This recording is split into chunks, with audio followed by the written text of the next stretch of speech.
to include or exclude government funding when calculating loss in revenue.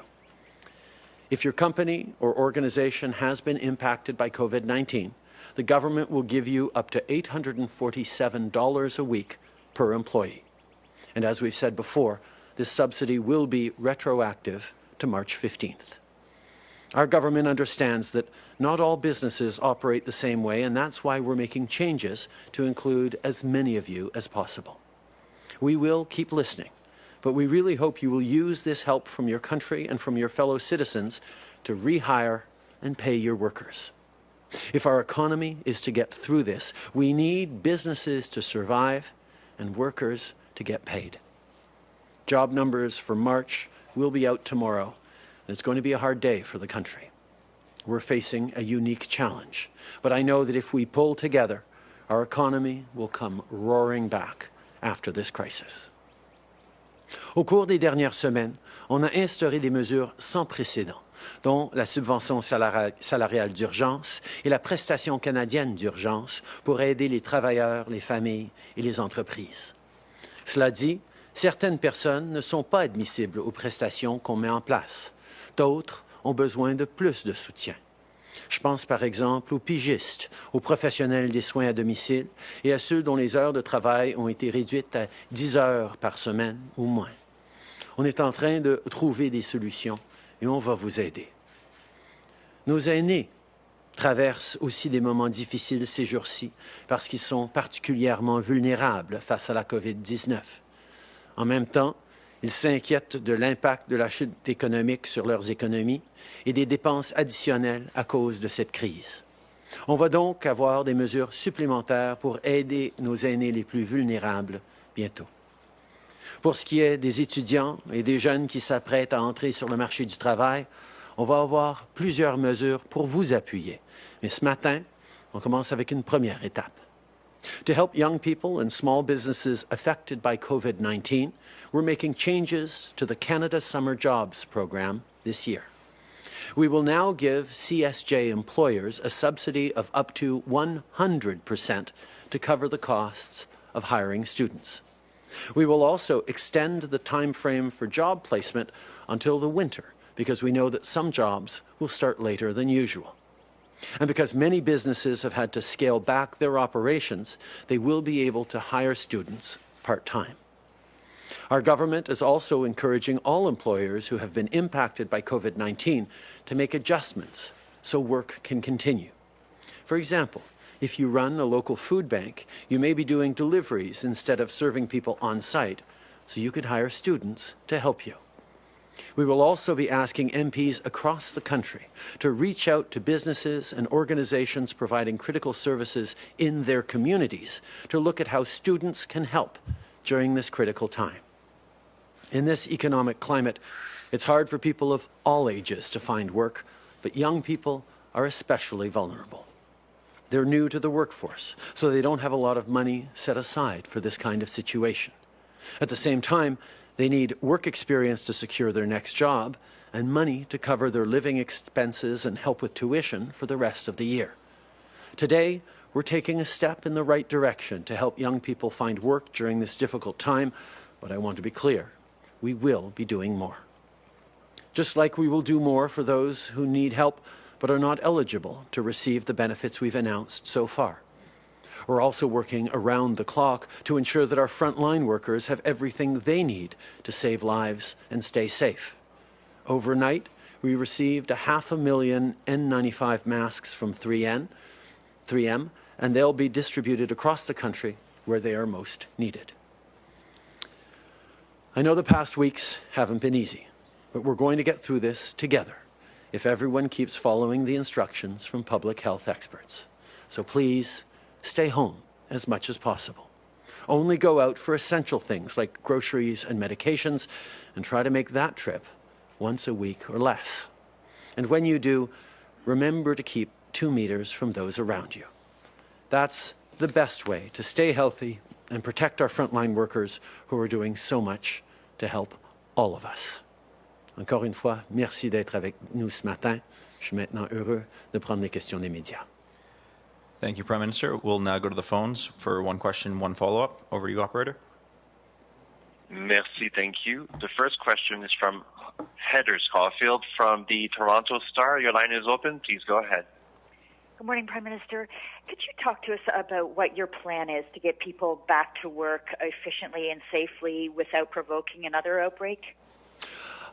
What we're seeing around the world is countries are beginning, as we see social distancing measures, as we see people staying home in countries around the world, are now looking at the steps needed to think about easing those social distancing rules to start our economies rolling again. It is very obvious that we need to be very, very careful that all the work we've done over these past weeks and in the coming weeks at staying home, at following the instructions of our public health officials, doesn't become for naught when suddenly spikes happen as we get back to work. So it's going to be very, very important to do it in a measured, graduated way that allows for economic activity to begin while preventing severe spikes in COVID transmission. There is a lot of reflections ongoing on that, but as we know, the current measures will be in place for many more weeks, so we have time to get that right and to look what other countries that might be earlier in their phase do that is successful or less. And just to follow up on that, I mean, it seems that we do have some time to think about it, but there's also, how do you assess the risk of summertime? I mean, we've been cooped up already for 4 weeks, and people are doing it voluntarily, and as you say, working very well together. But what's the risk of that falling apart as the summertime comes and the good weather is there and people are, in desperate need of some earnings as well? We will be talking about modeling in the coming days and what various scenarios are, but what is very, very clear is in order to avoid spiking cases, in order to avoid having to stay in reduced economic activity modes for months and months and months and months and months, we need to keep very, very strong in the measures we have now. That is how we get to the best case scenario. And quite frankly, the social distancing and the staying home that Canadians are doing now is exactly the right kinds of things that we need in order to look at the most optimistic models. There is no question that once we start to get to the other side of this spike and are able to talk about easing off social distancing, there will be a need for continual surveillance, continual attentiveness on testing, on contact tracing, on protecting our most vulnerable. That means even as things are able to start getting back to normal, they won't be back to normal. And calibrating that right and understanding that what people are doing now is essential. What they will continue doing now is just as, in the coming weeks, is just as essential. But how we ease off and continue to follow the best directions and instructions of our public health officials will be how we manage to get through this in the best possible way. Okay. Nous reconnaissons que c'est difficile de rester dans une situation d'isolement, rester chez vous pendant cette période-ci. Et on sait qu'on va devoir continuer de le faire pendant encore bien des semaines. Mais pour avoir la meilleure chance d'en sortir le plus rapidement et le plus en santé possible, nous devons rester fidèles à ces mesures qui nous gardent en sécurité.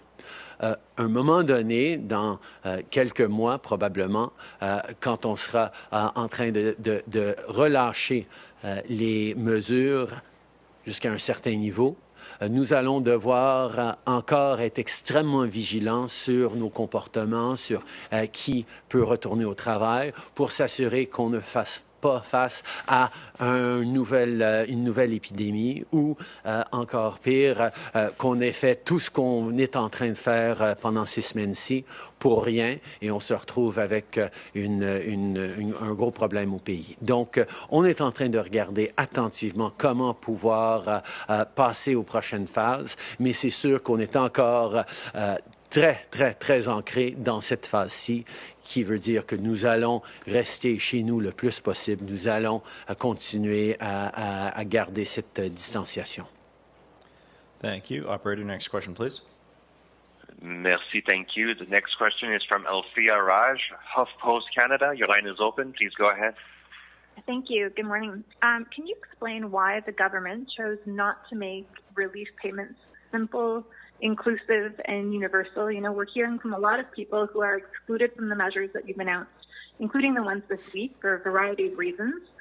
Now, one of your MPs is telling people who have some income not to take the attestation for the Canada Emergency Relief Benefit so literally. There's another expert telling self-employed workers not to invoice for 14 days in order to qualify, which to me sounds pretty unethical. Why did you decide against, for example, sending $2,000 payments to all Canadians and to claw them back from those who don't need them next year? We recognize that we needed to do things quickly, and we needed to do things robustly in a way that would allow our extraordinary public servants at Canada Revenue Agency and elsewhere to be able to put in a system that would reach the largest number of Canadians who needed it as possible. We looked at many different designs, and we even iterated in the designs that we put forward, but we established that the Canada Emergency Response Benefit was a way of replacing income to the largest number of people who suddenly found themselves without a paycheck, and that the wage subsidy at 75% was going to be able to keep people connected to their jobs and ensure that businesses continued to exist so that they can come back quickly afterwards. We recognize that any time you put out large measures quickly and in a way that is solid enough to be certain that it's going to work through the machine, there are going to be gaps. And what we've talked about over these past days is ways of filling those gaps and making sure that more people who are in exceptional or different circumstances are able to access the help we need. And we will continue to have more to say on that in the coming days. Okay. Quand nous voulons aider le plus grand nombre de gens possible, le plus rapidement possible, il faut nécessairement prendre des mesures qui sont très larges et très robustes, parce que nous avons besoin de livrer ces prestations au plus grand nombre de gens possible de façon extrêmement résiliente dans un système qui n'a pas été créé pour faire ça ni rapidement, ni aussi grandement que c'est en train d'être fait. Alors, c'est les choix que nous avons faits avec la prestation, avec le supplément pour les travailleurs, mais nous reconnaissons aussi qu'il y a des gens, même si des millions de gens vont les recevoir, il y a des gens dans des situations particulières qui ne vont pas pouvoir accéder à ces programmes-là. C'est pourquoi on est constamment en train de raffiner, de regarder ces exceptions, de trouver des moyens de donner l'aide dont les gens ont besoin. On reconnaît que on ne peut pas avoir un système parfait dans une situation sans précédent. On n'essaye pas de viser la perfection. On essaye d'aider le plus de gens possible, le plus rapidement possible. Et c'est pour ça qu'on a constamment des nouvelles choses à annoncer pour pouvoir aider plus de gens. And a follow-up, but with respect, if your goal is to help the widest number of people to make this as broad as possible, and you're defending it by saying that you needed to have big, bold action, wouldn't the big, bold action be to send everybody help as opposed to rolling out week by week new changes, revised versions of programs in order to fix the gaps that apparently are just coming to the government's attention? That way you wouldn't have people who maybe, 6, 7, 8 weeks without any income at all? We knew from the very beginning that we had to make a choice, whether we get big programs out quickly to as many people as possible, or else we figure out how to refine them and get the right things to people. We made it a double process, a two-program process writ large, where yes, millions of Canadians will receive the $2,000 every month with the Canada Emergency Response Benefit. But we also know that there are many Canadians who are middle class, for whom $2,000 a month might not be even nearly enough to cover their needs right now because of various costs, because of various issues that they're facing, which is why we wanted to bring in a 75% wage subsidy that will give them, instead of just $500 a week, up to $847 a week. That is more generous for people who need it, but it is still a significant pay cut for everyone. We understand this is a situation that is difficult for everyone. We modeled ourselves these programs on a collection of programs that worked in different ways in different countries, and we're confident that we came up with the right measures to help most Canadians. But as I said, there are people we recognize need particular help or don't quite fall into those categories, and that's very much what we're working on now and have been announcing over the past few days in terms of measures that we're bringing in for people who work less than 10 hours a week, for example, who will still qualify for the CERB. These are the kinds of things we're continuing to work on. Thank you. Next question, operator. Thank you, merci. La prochaine question est d'Émilie Bergeron de l'agence QMI. Votre ligne est ouverte. À vous la parole. Oui, bonjour, M. Trudeau. La question pour la subvention salariale d'attente de 3 à 6 semaines, si je comprends bien, ça n'a pas changé. Plusieurs entreprises trouvent que c'est trop long comme délai. Qu'est-ce que vous leur répondez? Nous travaillons extrêmement fort pour essayer de raccourcir ces délais. Nous visons le 3 semaines et j'espère qu'on va pouvoir le faire en 3 semaines. Mais évidemment, nous avons des gens de la fonction publique qui ont travaillé extrêmement fort pour livrer la prestation canadienne d'urgence. On a vu déjà aujourd'hui des millions de Canadiens sont en train de recevoir leur argent. Ça a été un travail extraordinaire par des gens qui font face à la même pandémie, à la même situation pour leur famille, pour leur communauté que d'autres, mais qui ont pu travailler de façon extraordinaire pour livrer cette prestation. Et maintenant, ils se tournent vers cette subvention salariale et on vise de pouvoir livrer ce programme-là dans 3 semaines, peut-être même plus tôt si tout va bien, mais on reconnaît que c'est des nouvelles choses, que c'est du jamais fait dans notre société, dans notre gouvernement, et on est confiant qu'on va pouvoir le livrer bientôt. Okay. We recognize that this is a significant task, but we know that businesses who are making decisions to rehire are stretched thin and need to know that money is going to come in soon from the government. That's why we are aiming for 3 weeks in terms of landing the wage subsidy, getting it to Canadian businesses. It will require continued Herculean efforts by our public servants, particularly the Canada Revenue Agency, who have done extraordinary work over these past weeks to deliver the Canada Emergency Response Benefit. And as we've seen, millions of Canadians are beginning to receive that as of today. This was an unbelievable effort by people who, quite frankly, are facing the same challenges, the same pandemic, the same family issues and worries that the rest of us are facing, but stayed focused on delivering help for Canadians because this was so important at this time. And now they are going to turn their energies and efforts towards delivering the wage subsidy, which, as I said, we hope to see within the next 3 weeks. But that is something that we're going to continue working on extremely hard. And that's one of the reasons why we are so eager to see Parliament pass the legislation necessary. And I'm certainly hoping that the opposition parties will join me in moving quickly to get this through so we can get help to Canadians. Un suivi? Justement, par rapport au retour du Parlement, vous l'avez dit hier, la subvention salariale, ce programme-là doit être approuvé en Chambre. Qu'est-ce qui tarde dans les négociations avec les partis d'opposition sur ce retour-là temporaire de la Chambre?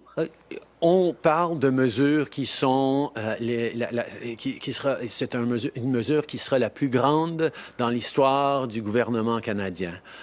On a besoin d'avoir la participation et l'implication des partis d'opposition pour passer cette législation, mais aussi pour l'étudier, pour s'assurer que c'est la bonne façon d'aider les Canadiens. On sait qu'ils ont des questions, on est en train de travailler avec eux, on espère pouvoir travailler de façon collaborative parce que, en fin de compte, c'est de l'aide aux Canadiens que tout le monde est d'accord qu'il faut envoyer et on va travailler ensemble pour avoir la bonne façon de le faire. Okay. We recognize that these measures are the largest measures passed in decades, if not ever, by a Canadian government. That's why our democratic institutions and their democratic processes, including parliamentary oversight, is extremely important. That's why we're working with opposition parties to ensure that this legislation gets passed quickly but properly so that we can get this help to Canadians in the best possible way. Thank you. One more call, please, operator. Next question is from Brett Forrester, APTN. Your line is open. Please go ahead. Hi, Mr. Prime Minister. With various First Nations calling for military assistance, at what point does the military agree to go help? Is it number of cases? Is it deaths? Is it per capita? What's the threshold for answering some of these calls for help? Obviously, we are very concerned with the situation in First Nations communities across the country. Indigenous communities in general, particularly remote and northern ones, are more vulnerable because they often have difficult circumstances, including difficulty around health care. So we recognize that is something we need to focus on. Decisions on how to best help, first of all, we've already allocated millions of dollars to community support programs in Indigenous communities. As for further assistance or military assistance, that will always be made on a case-by-case basis, depending on the individual circumstances and how we can best help as a government. That is what we're always going to be looking at. And a follow-up? Yep, thank you. As a follow-up, we know, as you say, these communities really are petri dishes. And for example, Yabamatong and the Anishinaabe Nation Grand Chief have been asking for other resources in lieu of military aid. What's your response to some of their calls to action? My response to Grand Chief Fiddler and others is really to make sure that yes, we're there and we want to help. I know Minister Miller and others have been engaging directly with leadership across Canada to ensure that what is needed is worked on together. We recognize the particular and in some cases significant needs in many cases, significant needs of Indigenous communities, and that is something that we are working on together. Okay. Nous reconnaissons que nos communautés autochtones sont particulièrement vulnérables à la COVID-19. C'est pour ça que nous continuons de travailler avec eux. On a fait des investissements directs pour ces communautés-là déjà, mais il y a toujours plus qu'on peut et qu'on doit faire. Et on est en train de travailler avec le leadership. Le ministre Miller et d'autres travaillent directement avec eux pour s'assurer qu'ils ont les outils pour prévenir la COVID-19 et pour répondre si jamais ils ont des cas. Philippe Vincent Foisy de Radio-Canada. Monsieur Trudeau, vous avez dit que votre prestation universelle n'est pas parfaite. Vous le reconnaissez vous-même. Mais pourquoi elle n'est pas plus simple? Pourquoi vous n'avez pas décidé d'envoyer un chèque à tout le monde et demander des remboursements sur un mécanisme qui existe déjà avec l'assurance-emploi, qui est du 50% remboursé par dollar gagné? Pourquoi vous n'avez pas fait ça le plus simple possible pour que les gens, maintenant, tout le monde, aient de l'argent et que personne ne tombe dans les trous? Il y a beaucoup de gens qui ne qualifient pas pour l'assurance-emploi. Il y a plusieurs systèmes qu'on a regardés. Il y a différentes façons qu'on a cherché pour aider les gens. On a décidé que la prestation canadienne d'urgence, c'était le meilleur moyen pour aider des millions de personnes. Mais comme on a dit, on reconnaît qu'il y a des gens qui travaillent juste quelques heures par semaine qui devraient avoir accès à cette prestation. Et on est en train de faire des modifications pour cela. On reconnaît différentes personnes dans d'autres d'autres situations, comme les étudiants, par exemple, qui font face à de vrais défis pour leurs emplois d'été, pour leur emploi à temps partiel, qui ont besoin de cet argent pour payer leur loyer, pour retourner aux études à l'automne. C'est pour ça qu'on est en train continuellement de regarder d'autres façons d'aider. Mais la prestation canadienne d'urgence et la subvention salariale, ensemble, vont aider des millions et des millions de Canadiens, de travailleurs canadiens qui font face à des moments difficiles. On va continuer à travailler pour aider les gens les plus vulnérables. Okay. We recognize that the two measures we've put forward, the wage subsidy and the Canada Emergency Response Benefit, will help millions of Canadians. But at the same time, we also recognize there are people who will not qualify for either and who need help. That's why we've announced certain modifications already. If you're working less than 10 hours a week, we will be telling you how you can apply for the CERB. If you're a student, for example, on top of the Canada Summer Jobs program that we talked about today, we will bring forward more measures because we recognize that without your summer job, without a source of income over the coming months, including part-time work, you will have trouble paying your rent, you will have trouble paying for your tuition next year. So these are the things that we're continuing to work on. We just needed to get the two big measures that would help millions of Canadians out as quickly as possible and chose to work on refining them later. There is always a fundamental choice to make in a crisis around whether you want to move fast or whether you want to get everything absolutely perfect. In this case, we understood that getting help out to Canadians as quickly as possible in a way that is as solid as possible was extremely important, and we continually work in terms of making sure we're getting people who find themselves in gaps. Mais vous dites, M. Trudeau, que vous voulez que ça soit rapide. Mais pourquoi ce n'est pas plus rapide pour les gens qui ne se qualifient pas à la prestation d'urgence, pour la subvention salariale qui va prendre encore plusieurs semaines? Et juste peut-être comprendre sur vous personnellement, vous allez au cabinet tantôt, donc est-ce que votre isolement, votre télétravail, c'est terminé? Mon télétravail va continuer. Je vais rester à la maison pour la plupart des choses, mais maintenant, je vais pouvoir de temps en temps, pour des rencontres stratégiques ou importantes, me rendre au Parlement pour faire un peu de travail, mais en général, je vais continuer à travailler d'ici à la maison sur le téléphone. In English, please. Okay.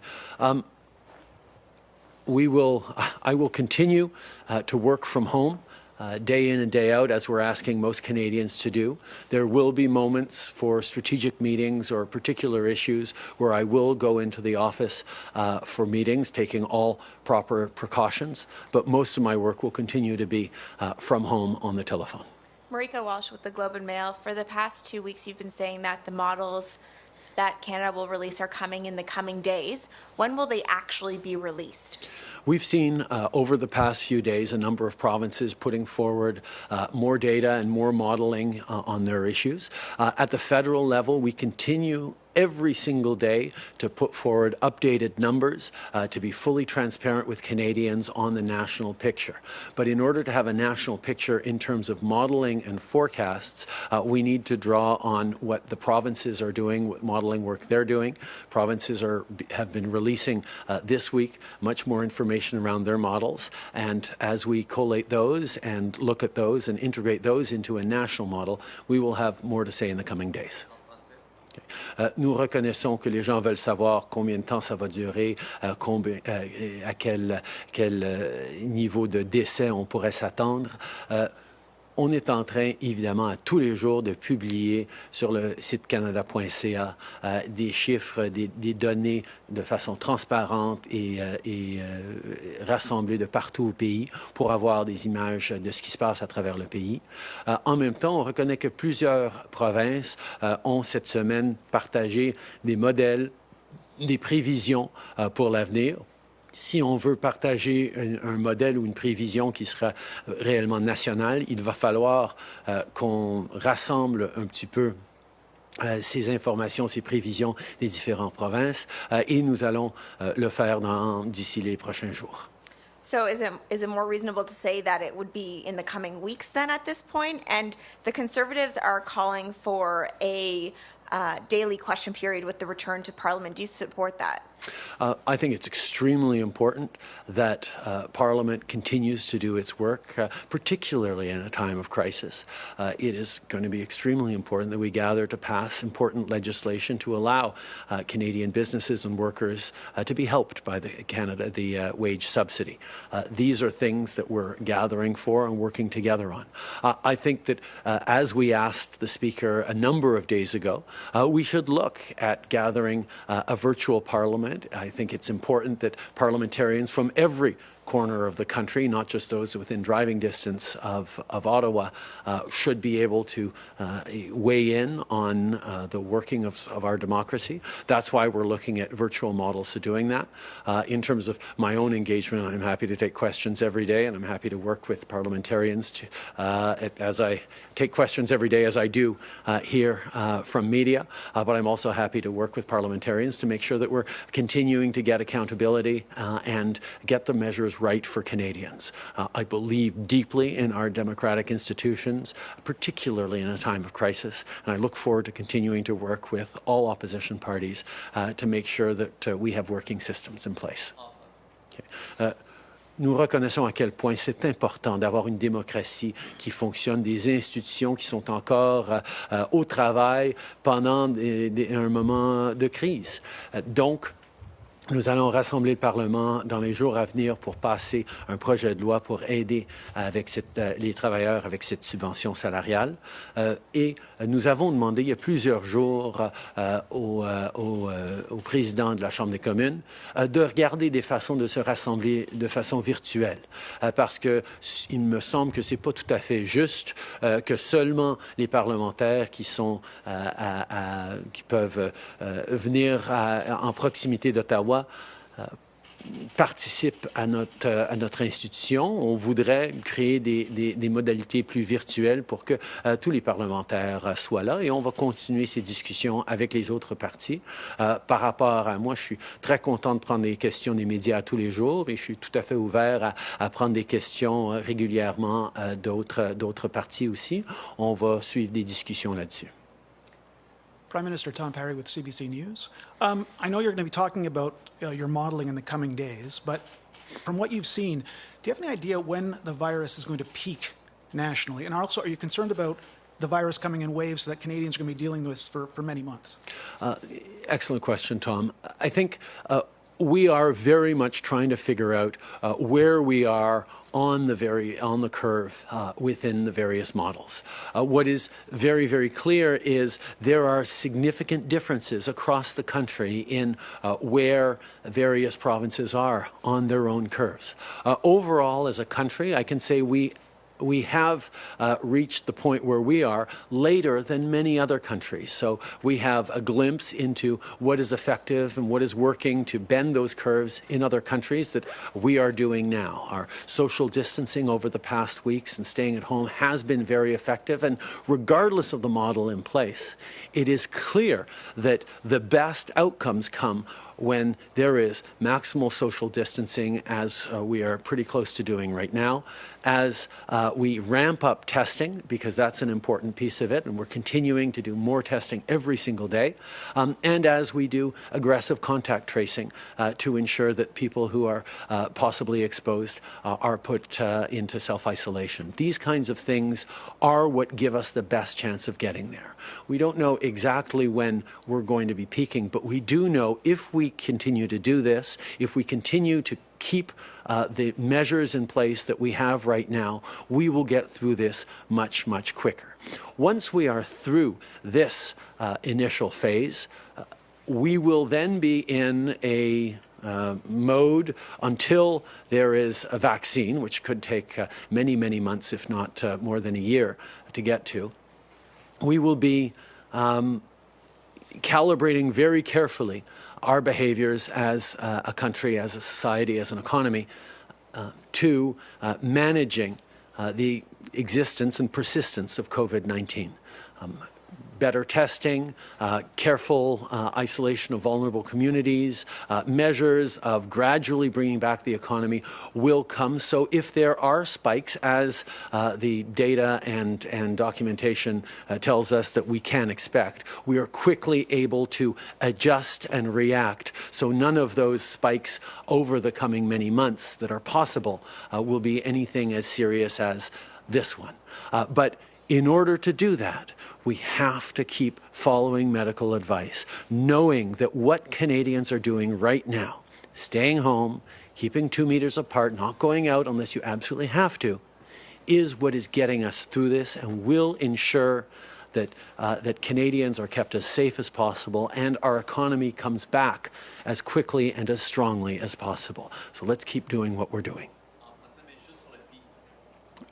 Juste sur quel aspect? Le pic, oui. Nous savons que les mesures que nous sommes en train de faire sont en train d'être les bonnes mesures. On a vu avec d'autres pays qui sont plus à l'avance de nous par rapport à cette pandémie que ces mesures sont la meilleure façon de réduire l'impact et la durée de cette pandémie.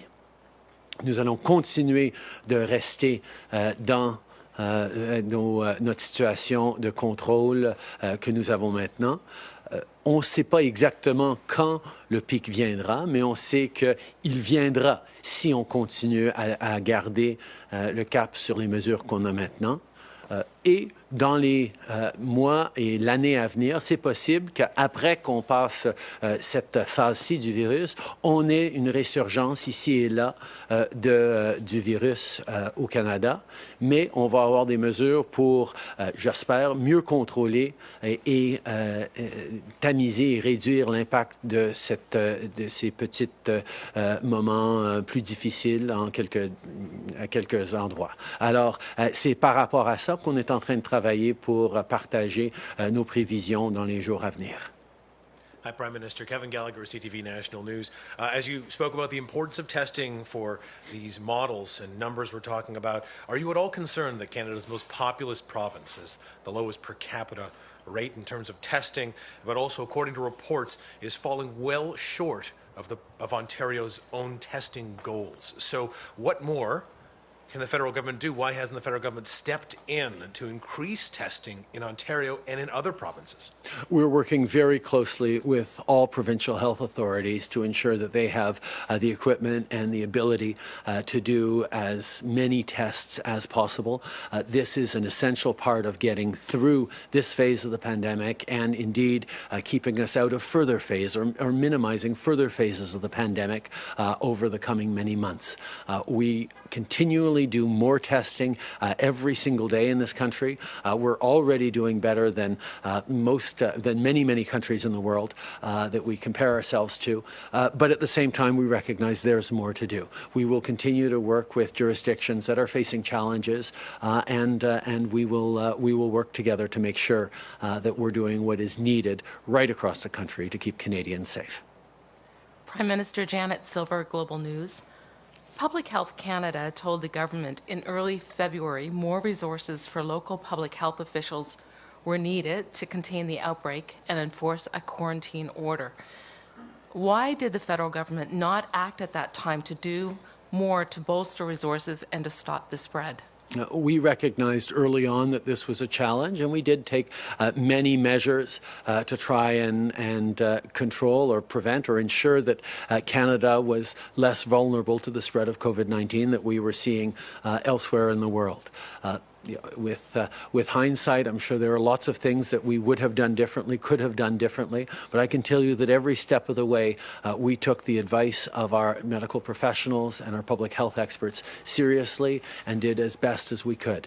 Obviously, once this is all through, there will be many people reflecting on different countries' responses and what we need to do to ensure that we are even better prepared next time. It was something we certainly did and benefited from because of the SARS outbreak of 2003 that allowed us to have a number of measures in place that were more effective than some other countries. But at the same time, there's always more to learn and more to do. And an Ipsos poll is out today for Global News that shows 1/4 of Canadians report they are still not strictly following physical distancing. And cities are also logging thousands of complaints from residents about people flouting the rules. I'm just wondering, do you have any tools that you're willing to use to crack down on these people? I think one of the things that we have to recognize in this situation is that much of the ability of Canada and of Canadians to get through this in as short amount of time as possible and as healthy as possible requires citizens to be doing their part. And we see millions upon millions of Canadians following the instructions of Health Canada officials, of their public health officials, in terms of social distancing, in terms of staying at home, in terms of not going out unless they actually have to, absolutely have to, of doing everything they can to keep our frontline workers, from grocery store cashiers to surgeons, as safe as we possibly can. These are the things that Canadians are doing. Unfortunately, we do see that there are some people who are not choosing to follow these instructions, and they're putting everyone else at risk. And we continue to impress upon everyone that we need to do what is necessary to get through this as quickly and as safely as possible. We will continually work with jurisdictions, with cities, with provinces on new measures or extra measures that they feel are necessary. As it goes, we're continually monitoring what is needed and what we might need to do as next steps. Merci tout le monde. Bonne journée.